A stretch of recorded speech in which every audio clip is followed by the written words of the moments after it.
Welcome to the Tanya Acker Show. I'm Tanya Acker. Welcome to the Tanya Acker Show. My guest today is Lloyd Grove. He's the editor-at-large at the Daily Beast. He's got a long career, 45-year career in news. Welcome to the show, Lloyd. It's a pleasure to be here. You've been in news for 45 years. You've been in local news. You've been in national news. You've been at the Corpus Christi Caller-Times, the Washington Post, Vanity Fair, now editor-at-large at the Daily Beast. How has the business changed in the last 45 years from your perspective? It's gotten a lot more aggressive. It's gotten a lot more comprehensive in terms of coverage.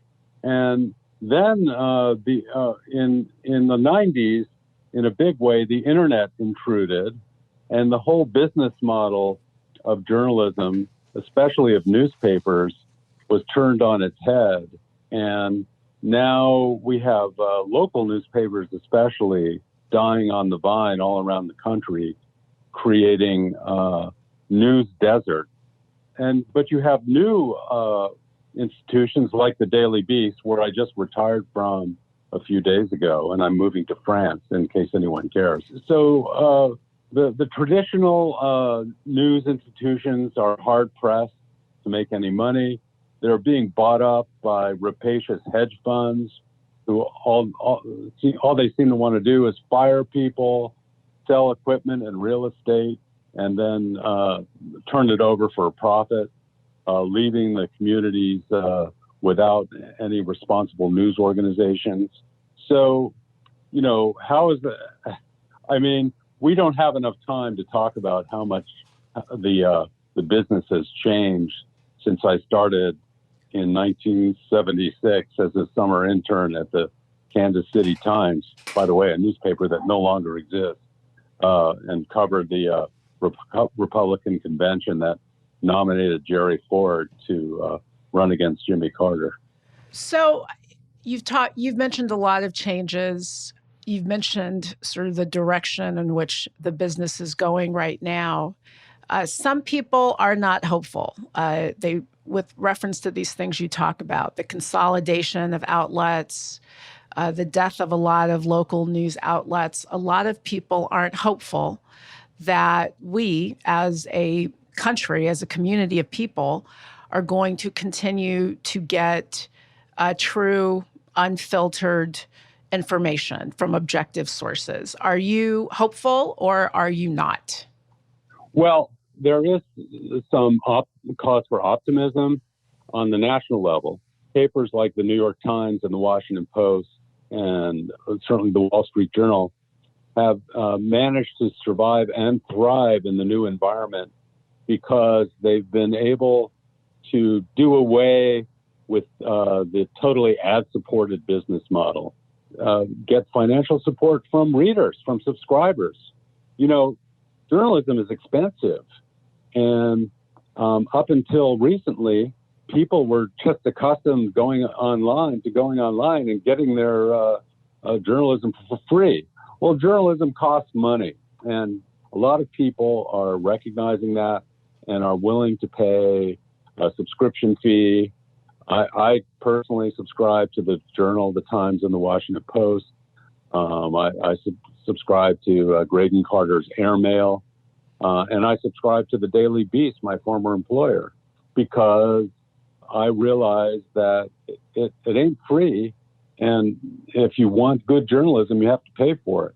Now, luckily, places like the Times and the Post are gaining millions of subscribers. I believe, and I may be wrong on this, I just remember the last time I looked, the Times had 7 million subscribers, paying, I think, each around $15 to $20 a month, and that's just for their online content. It's much more expensive if you get the Dead Tree journalism newspaper delivered to your welcome mat.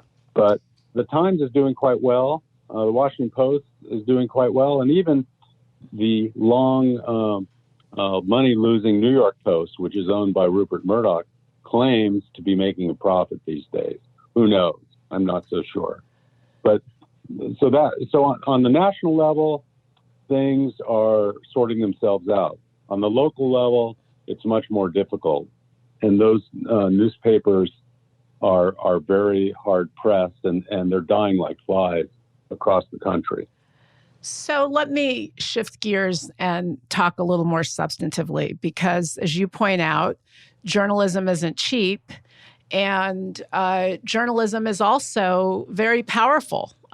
You have an incredible amount of power when you've got control of a platform and you can use that platform to spread information.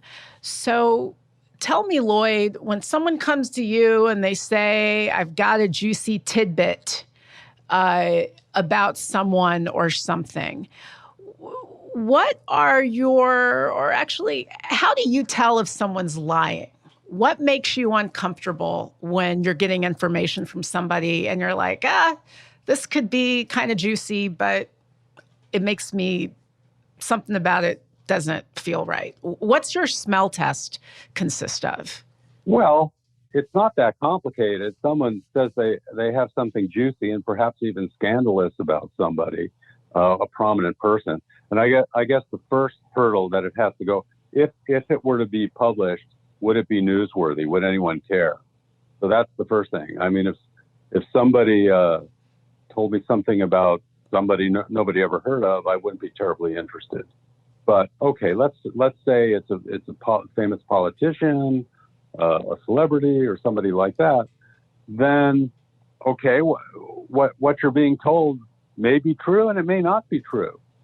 So it's up to you as the journalist to corroborate everything and to do everything you can to ascertain what the actual facts are. And if you don't have that, then you don't publish. And the other thing we do, or we at my former employer, the Daily Beast, is if something is potentially, subject to litigation, and then we always consult our in-house attorney, and who runs the traps with us. And said, well, do you have this? Do you have that? Did you reach out for comment to this person or that person? So it has to all be pretty well nailed down for it to even pass that test. And then when, as and if it's published, if the subject of it decides to sue, then we have to have a very strong defense. And if God forbid a trial ever went to a jury, then we'd have to be able to prove to our fellow citizens that we did everything we could to ascertain the facts. I mean, there is a famous case that's still, I guess, operating, Times versus Sullivan, New York Times versus Sullivan. And I don't remember the details of the case, but I do remember that if it laid out the standard, the legal standard for when someone can be liable for publishing information about a third party. But if you already get to the point where you're being sued, I mean, you can these days. You can sue anybody over anything. Right? I mean, it's not that. I'm just telling you, it's not that hard sometimes for people to contrive or concoct litigation. Is there anything that you like? Is there anything that's off limits to you? I'm not. You're not interested in stories about kids. You're not interested in stories about sexual peccadillos, for instance. Is there anything that you're like, I don't do this. This is off limits. Anything off limits? It depends on what the sexual peccadillos are. I mean, you may be old enough to remember that we had a president who was impeached over sexual peccadillos. Old enough to remember, and I was working in the Solicitor General's office and worked on that case, representing the office of the president, trying to stay Clinton's civil case. I suppose is your point. I think sexual peccadillos is something that fuels a very profitable gossip industry. I mean, there's a website owned by Telepictures, which is owned by Warner Media, I guess it's called now, called TMZ, and they traffic in that a lot. And there's page 6 of the New York Post is constantly tracking the whereabouts and who he's with of Alex Rodriguez since his split with Jennifer Lopez. And as I find myself talking about that, I'm almost falling asleep. Can I circle back to one other thing you said? Sure. You said, how do we get objective, unfiltered news? And I want to take a little bit of issue with that, just because, first of all, it's a reporter's job to filter information. There's a lot of dross out there. There's some wheat and there's some chaff, and it's the reporter's job to use his or her judgment to decide what's important and report that, and what's not important and leave that on the cutting room floor. That's number one. And number two, I don't believe after 45 years in the business that there's any such thing as objective journalism. I mean, everybody brings their own, perspective to the table, no matter how hard they try not to. And the only thing you can do is bring fair journalism. If somebody's being criticized or attacked, get their side too, and try and just sort of reflect all important sides of an issue. Not every side of an issue, but all the ones that you and your judgment have decided, because you know something presumably about the subject you're reporting on, are important. Very good point, because as you point out, there's always going to be some filter. There's, at a minimum, the decision about what story is interesting or newsworthy reflects certain judgments that people might have. Is there a story that you regret having pursued and or published? Oh, so many. Give me one. Well, I will give you one, and it's really a terrible thing. When I was at the Washington Post, the junior reporter there, the television columnist asked me to pursue an allegation of embezzlement over at the NBC Washington bureau by a member of the crew. I think it was a camera person, and I did. And I called the guy up. I reached him at home. I said, "What about these allegations that we're hearing?" And he basically denied it and hung up on me. And then the next morning, I learned, much to my horror, that he had gone out in his backyard, taken his rifle, and shot himself to death. And that really, obviously, was a terrible thing. It had a huge impact on me. Not that that's the important thing, but it did tell me that you have to be careful in this business. You called this person. You didn't have any substantive conversation with him.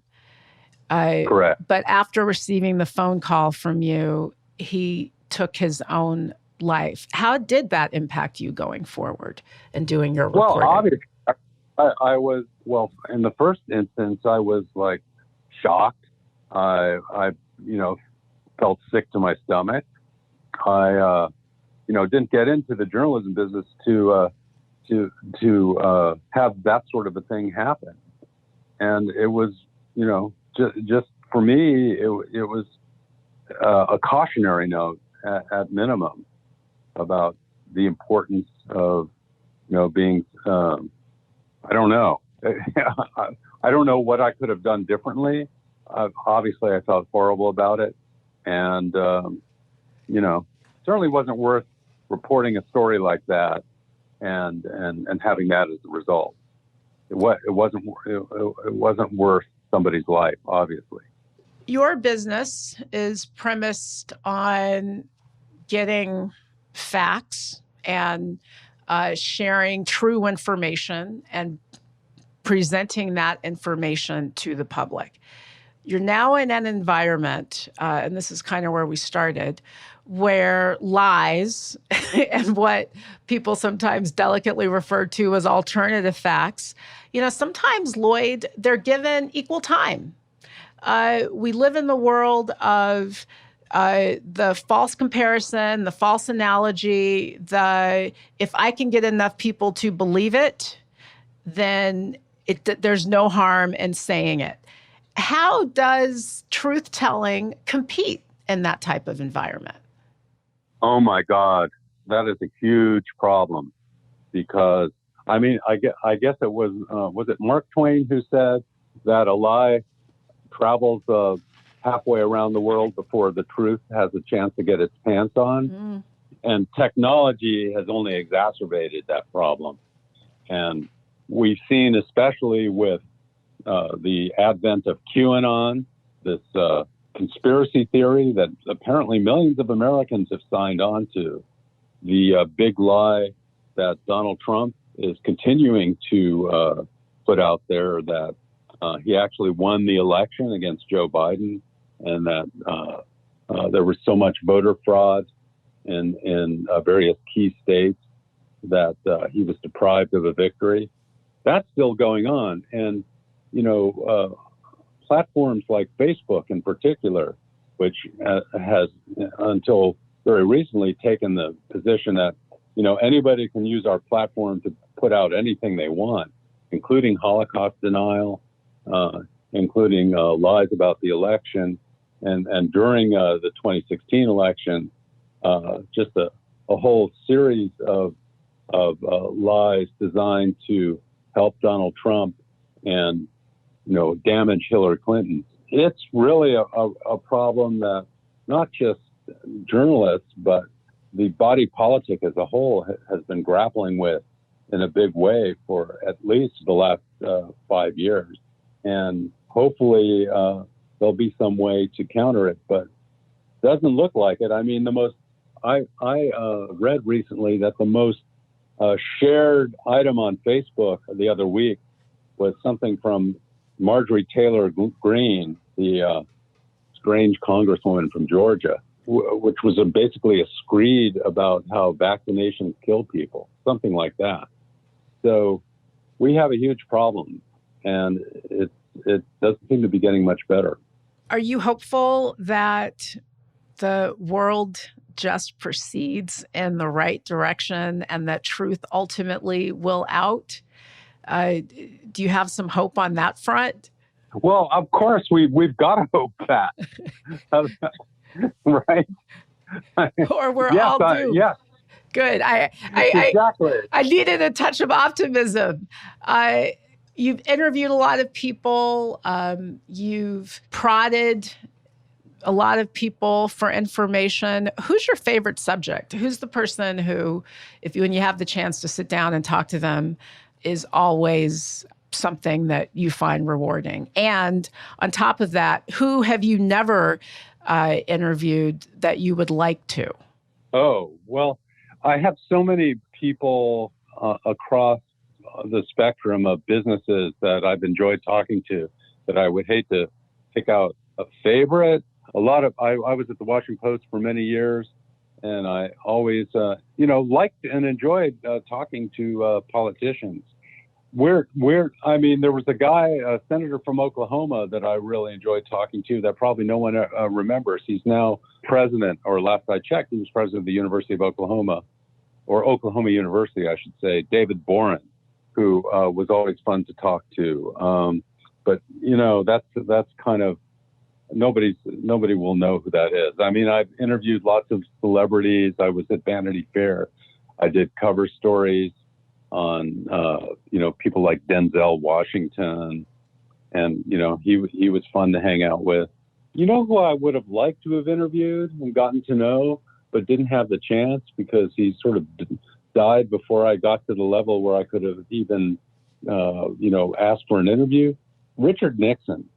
One of the most fascinating, I'll still read anything about Richard Nixon. One of the most fascinating presidents we've ever had. He was, by current standards, a pretty liberal president in terms of policy. By current standards, he'd be a Democrat almost. No, he'd be better than a Democrat. He's certainly been far to the left of Joe Manchin, right? Yeah. So, he started the Environmental Protection Agency. He did a lot of things that would be considered by the Donald Trump and his supporters as communism. He unfortunately had a bit of spot of bother with his paranoia and spying on people and ransacking psychiatrist files and doing all kinds of crazy things. But fascinating guy, and I regret that I never had a chance to meet him. We talked about a story that you regret, but let's flip it. What is a story that you worked on, that you did, of which you're really proud? Something that you think made a big impact, made a big difference? If you can name just one. I'm sure there have been several. Yeah, well, the branch of journalism that I operated in mostly was sort of feature journalism and personality journalism. I at the Washington Post, I sort of had a franchise of profiling politicians and power brokers and people like that. And those were the sorts of stories that would, have a momentary sort of burst of impact, but they wouldn't, it wasn't like I was, Bob Woodward investigating malfeasance in the White House, or perhaps even more important, the contamination of water in Flint, Michigan. That I might have been better served and better serving journalism by doing that kind of reporting, but that's not what I did. The kinds of stories that had impact in Washington in particular, that I think showed that I was a good reporter and a decent writer. Here's somebody that nobody has heard of, but was a huge person in Bill Clinton's Washington. Her name is Susan Thomasis, and she was sort of Hillary Clinton's best friend, and was operating with huge influence and power with no particular job at the White House. She would just sort of do drive-by killings, as it were, and the staff was terrified of her. And she had enormous power, that unelected and unappointed even. And I did a huge profile of her in the Washington Post. I'm proud of that piece. That took many weeks to do, and it was, I thought, my best kind of reporting, very meticulously done on my part. That's the sort of standard I hope to rise to going forward. Why are you retiring right now from the Daily Beast, at least? Well, because A, I can, and B, my wife has sort of been waiting patiently for me to stop being obsessive about checking my Twitter and iPhone, writing on the clock every day. So I'm of the age where I'm open to experiencing new things, and we are actually, in a couple of days, we're getting on a plane and going to France. A lot of people threatened to go to France during the Trump administration, but we're actually doing it, and not for that reason. And we're going to initially live in a small house on a vineyard in Languedoc, wherever that is. I guess I'll find out. And I'm going to make every effort to learn workmanlike French so I can get through the day. Well, congratulations to you on that. You're certainly on the route. You're certainly en route to unplugging. Are you going to keep writing? Are you going to keep digging? Are you going to at some point resurface with new information and new stories? Yeah, that's the plan. I have promised my wife, Catherine, that I would not be resurfacing in that way through the rest of this year. And then 2022 will begin, and I hope to find places, perhaps magazines or websites and the Daily Beast as well, that might want my work, and we'll see. And in between, going around France and the rest of Europe and drinking good stuff. I hope I can every so often come up with a story or two.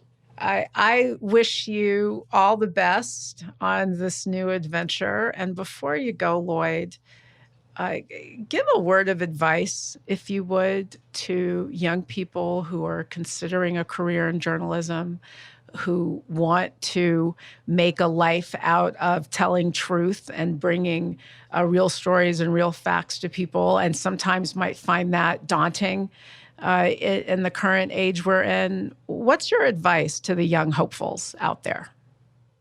Well, I mean, God bless anyone who wants to enter this crazy business. It's more challenging economically now than when I entered it. But on the other hand, there are new properties starting up all the time, new publications, mostly online, which is a great way to disseminate your work. But the one thing I would say to people is don't look for shortcuts. You know, do all the scut work.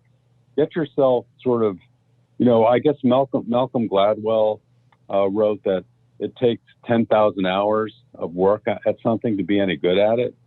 Well, you know, take that philosophy and, you know, do the local reporting. Interview neighborhood residents, hang out in the cop shop, and write about police work. And don't always take the police's word for it, obviously. People who are drawn to this line of work don't even need to be told stuff like that because they already know. Maybe there are people who want to go into television, maybe like the Nicole Kidman character and To Die For. But those are not the people that we're talking to here. Lloyd Grove, until very recently, editor-at-large at the Daily Beast, soon to be yucking it up in France on a vineyard, enjoying the good life. Thank you so much for being here. Thanks for sharing your thoughts about journalism and facts and truth and your life. And I wish you all the best. I hope we stay in touch. I would love to, Tanya. Thank you so much for inviting me to do this.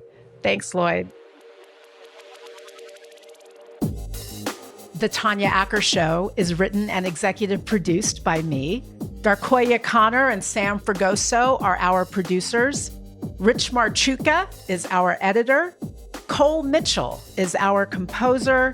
Our production assistant is Sydney Freeman. Our graphic designer is Greta Lalaik. Audrey Ruiz is our social media manager. And our web developer is Eric Valentine. If you like us, and I hope you do, please subscribe, please leave 5 stars, and please come back. Thanks so much for being here.